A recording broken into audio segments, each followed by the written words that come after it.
Good morning, sixth graders. Today we are going to continue on with learning about weather and climate. I will tell you we have this week and then next week, and we are done. So if you are missing any work, this week is a good chance to get caught up because next week we'll be done with this unit, so we'll be taking our assessment Thursday and Friday next week. Today we're going to do an exploration using Discovery Education. It's called Make It Rain. So this is the worksheet you will be completing as you use the lab tool or the exploration tool within Discovery Education. So today we will be observing how air masses meet to create fronts and how the weather changes. So we need to open Discovery Education. I can click this link. Make sure you're logging in with Google and your Jeffco information, not any personal accounts. Don't try to enter a username or password. Just sign in with your Google. So you'll scroll down and it'll say login with Google. That's what you want to click on. Once you get to your screen, it'll say welcome, your name. And then in the top left, it has upcoming assignments. So this tool, this lab was assigned to you through Discovery Ed. So you're going to click on Make It Rain. And this exploration lab tool goes along with the worksheet. So if you want to do like a split screen, so that you can see both your worksheet and the lab. That's probably a smart idea, but if you don't mind going back and forth, that's totally cool. You don't have to either. All right, now that we're logged in, we need to make sure we know what we're doing because we can't complete this worksheet if we have no idea what's going on. So how to use the exploration tool right down here. We have the exploration tool up. Now we need to know how to use it. So we need to read the introduction right here. So we would read through this. It talks about meteorologists and front boundaries and what separates a cold front and a warm front. So you're going to want to read through this. Next, we need to identify the exploration components. The exploration components are going to be the different pieces that we can mix together.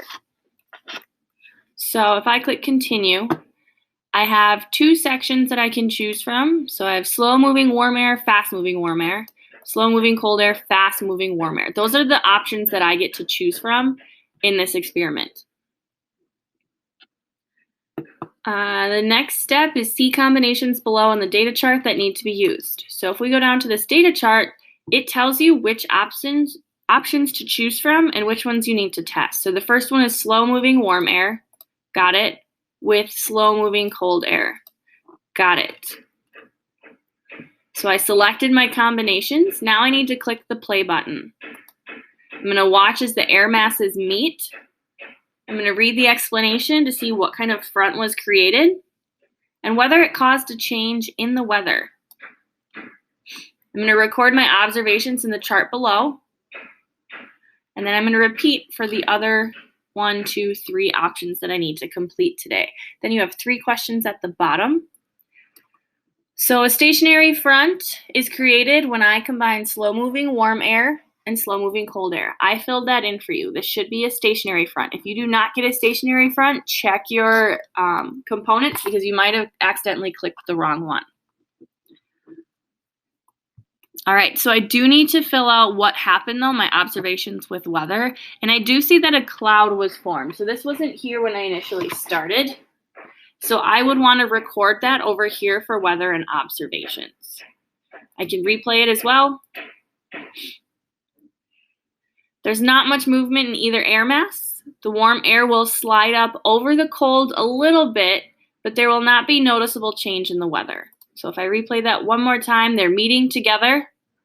And I do see that red bubble kind of slide up over top of the blue, which forms a small cloud. So I might want to write kind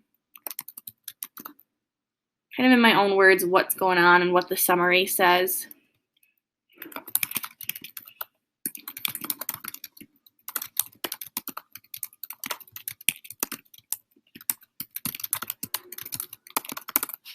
So I'd write exactly kind of what I looked at. Warm air tends to slightly slide up over the cold, creates a small cloud, but really there's no change in the weather. And so I would go through for the rest of the fronts because you have to do cold front, warm front, and then there's another variation of a cold front. So please make sure you're knowing if it's slow, fast, or fast, fast. There should be a difference there. And then answer these questions. And if you need help, please jump on our help chat at 10:30. Otherwise, I hope you guys have a fabulous rest of your